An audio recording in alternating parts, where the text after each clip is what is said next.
আবার আপনি রাজনীতিতে আপনার দলে নিলেন কেন? তাড়িয়ে দিতে পারতেন তো, বলতেন তো দুর্নীতিবাদদের কোনো জায়গা আমাদের নেই। আসলে এই সততার প্রতীক কথাটা মমতা ব্যানার্জি মুখেই বলেন।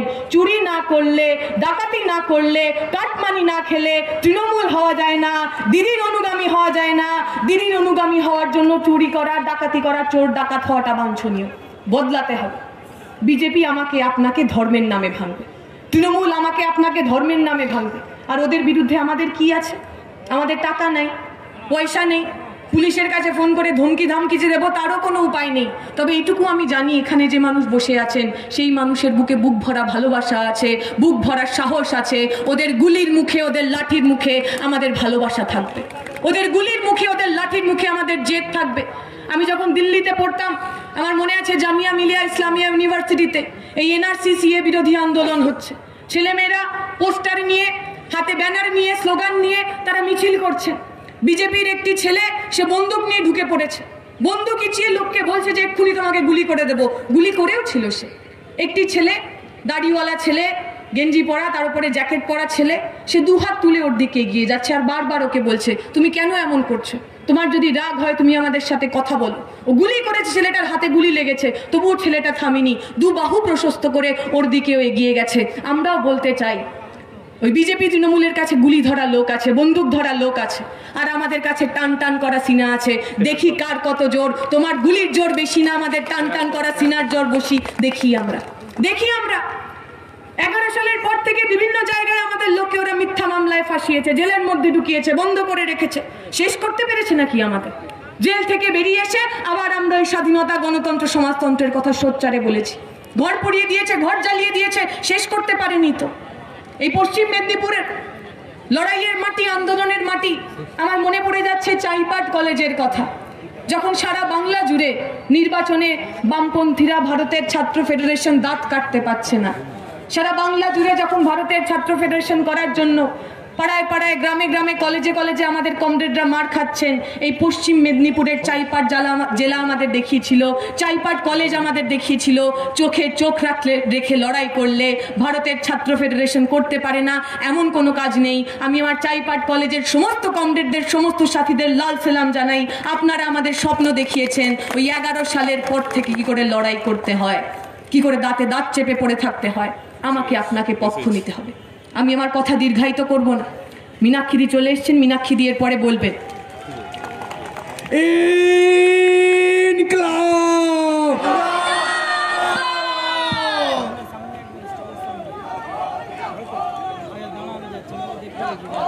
কিন্তু যে কথা বলে শেষ করার, আগামী 22 তারিখ আমাকে, আপনাকে, আমাদের সবাইকে আবার এই হিন্দু মুসলমান মন্দির মসজিদ নিয়ে ওরা মাতিয়ে রাখতে চাইবে। ওরা রামের কথা বলবে, ওরা রাম মন্দিরের কথা বলবে, ওরা অযোধ্যার কথা বলবে। আমিও রামের কথা আর অযোধ্যার কথা বলেই শেষ করব। আপনাদের মনে থাকবে 2019 সাল সারা ভারত জুড়ে অখিল ভারতীয় কিষাণ সভা, কৃষক সভার নেতৃত্বে মিছিল হয়েছে। দিল্লিতে সেই মিছিল এসে পৌঁছেছে। তাতে একজন বৃদ্ধ মানুষ আসছেন, যার কাঁধে লাল ঝান্ডা, সেই লাল ঝান্ডার ওপর AIKS বড় বড় করে লেখা। তাকে একজন এই মিডিয়ার বন্ধু জিজ্ঞেস করেছেন যে আপনার বাড়ি কোথায়, আপনি কেন এখানে এসেছেন? সেই ভদ্রলোক উত্তর দিয়েছেন আমার বাড়ি অযোধ্যায়।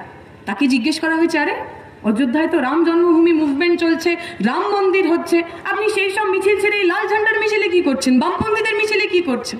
ওই ভদ্রলোক হেসে বলেছেন আমি তো রাম ভক্ত, আমার বাড়িতে রামের পুজো হয়, আমি দিনে 2 বার করে রাম লক্ষ্মণ সীতা মাইয়ার পূজা করি। কিন্তু আমি এইটুকু তো বুঝেছি, পেটে খাবার না থাকলে আসলে ধর্ম পালন তো করা যায় না। যখন আমার বাড়িতে ফসলের দাম আমরা পাইনি, যখন আমার বাড়ির ছেলেটা মেয়েটা টাকা না থাকার কারণে পড়াশোনা করতে পারছিল না, আমি তো দেখিনি কোনো বিজেপিওয়ালাকে, কোনো ভগবা ঝান্ডাদারিকে আমার বাড়িতে এসে বলতে জয় শ্রীরাম, তুমিও হিন্দু আমিও হিন্দু, তোমার ঘামের দামের জন্য, তোমার ধানের দামের জন্য আমি লড়বো। শুনিনি তো, আমি তো শুনিনি কোনো ভগবা ঝান্ডিদারা বালিকে আমাদের বাড়িতে এসে বলতে তোমার বাড়ির ছেলেটা মেয়েটা কাজ পাচ্ছে না, তুমিও হিন্দু আমিও হিন্দু, তোমার কাজের জন্য আমি লড়বো। আমার বেঁচে থাকার লড়াই, আমার পেটের ভাতের লড়াই, আমার ছেলেমেয়ের শিক্ষার লড়াই, এই লড়াইতে আমার সঙ্গে যদি কেউ ছিল সেই ঝান্ডাটার রং লাল, আর তাই লাল ঝান্ডা নিয়ে আমি আজকে রাস্তায় এসেছি। আমি বিশ্বাস করি সারা ভারতের রামভক্ত মানুষ, সারা ভারতের সাধারণ মানুষ, যে মানুষ শ্রমজীবী, যে মানুষ কারুর পকেট মেরে খান না, যে মানুষের পিসির নাম মমতা ব্যানার্জি নয়, যে মানুষের ভাইপোর নাম অভিষেক ব্যানার্জি নয়, যে মানুষের বাবার নাম জ্যোতিপ্রিয় মল্লিক নয়, যে মানুষ অন্যের পয়সায় খান না, নিজের ঘামে নিজের পরিশ্রমে খান, সেই সমস্ত মানুষ লাল ঝান্ডাকে ওই একইভাবে ভালোবাসে। ওরা ধর্মের কথা বলবে, আমরা জানি ধর্ম মানে যে ধারণ করে। আমাদের কাছে ধর্ম মানে কি? এই কালকে একটি বাচ্চা মেয়ে খুব রেগে রেগে আমাকে চিঠি লিখেছে, ওই ইনস্টাগ্রামে মেসেজ করেছে যে দিদি আপনি রাম মন্দিরের বিরুদ্ধে কেন কথা বলছেন, কেন আপনি সনাতনীদের পক্ষে কথা বলছেন না, নরকে আপনার জন্য গরম গরম তেল ভাজা হচ্ছে। আমি বললাম পাপ পুণ্যের হিসেব আমরা তো না হয় এই জন্মেই করি। আচ্ছা তুমি ভেবে বলো তো, এই কোভিডের সময় যখন পাশের বাড়ির লোক তার নিজের বাড়ির লোককে ছুঁয়ে দেখছিল না, যখন নিজের বাড়ির ছেলে তার নিজের বাবাকে ছুঁয়ে দেখছিল না, লাল গেঞ্জি পরে যে রেড ভলেন্টিয়ার ছেলে মেয়েগুলো ওই কোভিড আক্রান্ত মানুষের বাড়ি চলে গেল, সেই কাজ করা ধর্ম নয়? মুমূর্ষ মানুষ, যে মানুষ অক্সিজেন না পেয়ে মরে যাচ্ছিল, তার বাড়িতে অক্সিজেন পৌঁছে দেওয়া ধর্ম নয়? কোভিডের সময় যে মানুষ না খেতে পেয়ে মারা যাচ্ছিলেন, তার বাড়িতে খাবার পৌঁছে দেওয়া ধর্ম নয়? আমাদের তো বিবেকানন্দ শিখিয়ে গেছেন ধর্ম মানেই কর্ম। আমরা কর্ম করে গেছি, পাপ পুণ্যের হিসেব আমাদের এ জন্মেই হয়ে যাবে। কোনো নরকের তেলকে আমরা ভয় পাই না, কোনো অগলি জন্মের কথা আমরা ভাবি না। আর যারা যারা ভাবছেন, ওই রামপুরহাটে আমরা দেখেছিলাম, এমনই আমাদের ভাষণ চলছিল, মিটিং চলছিল, একটি দিকভ্রষ্ট গরু RSS বিজেপির তিনি ঢুকে পড়েছিলেন, খুব চেঁচামেচি শুরু করেছে। আমাদের ছেলেমেয়েরা শান্ত, ডিসিপ্লিন, নম্র, শৃঙ্খলা পরায়ণ, ওকে বুঝিয়ে টুঝিয়ে পাঠিয়ে দিয়েছে। তারা খুব গরম গরম কথা বলছেন বিভিন্ন জায়গায়। আমরা বলছি আমাদের সাদগিকে, আমাদের শরাফতকে আমাদের কমজোরি ভাববেন না। সেদিন ছেলেটি গন্ডগোল করতে এসেছিল, ওকে আমরা এমনি পাঠিয়ে দিয়েছি। পরের দিন যদি আবার আমাদের এরকম কোনো মিটিংয়ে ঝামেলা করতে আসেন, হেঁটে তো আসবেন দু পায়ে, ফিরবেন দু পায়ে কিনা তার গ্যারেন্টি কিন্তু ভারতের ছাত্র ফেডারেশন আর নিতে পারবে না। তাই এর পরের বার আমাদের মিটিংয়ে ঝামেলা করার আগে একটু ভেবে দেখবে। আমি আমার কথা দীর্ঘায়িত করব না, শেষ করব এই বলে, এই লড়াই বিজেপি তৃণমূলের বিরুদ্ধে। যাদের মাথার মধ্যে এখনো একটু একটু কনফিউশন রয়েছে যে বিজেপিকে আটকাতে তৃণমূল আর তৃণমূলকে আটকাতে বিজেপি, জেনে রাখবেন দুজনেই একই পরিবারের লোক। ওদেরকে বিশ্বাস করার কোনো কারণ নেই। ওদের বিরুদ্ধে যারা লড়াই করতে পারে তারা আপনাদের সামনে বসে রয়েছে। ওদের বিরুদ্ধে যারা লড়াই করতে পারে তারা 50 দিন ধরে ওই কোচবিহার থেকে কলকাতা পর্যন্ত পায়ে হেঁটেছিল। ওদের বিরুদ্ধে যারা লড়াই করতে পারে তারা কিছুদিন আগে ব্রিগেড সমাবেশে ওই ব্রিগেড প্যারেড গ্রাউন্ড ভরিয়ে দিয়েছিল। আপনি পক্ষ নিন, আপনি কাদের সঙ্গে থাকবেন? চোরেদের সঙ্গে থাকবেন, ডাকাতদের সঙ্গে থাকবেন, দাঙ্গাবাজদের সঙ্গে থাকবেন, না আমাদের সঙ্গে থাকবেন? ওরা মাঝে মাঝেই বলে তোমরা তো শূন্য, ব্রিগেড ভরেছে তো কি হয়েছে, তোমাদের ভোটের ঝুলি তো শূন্য থাকবে।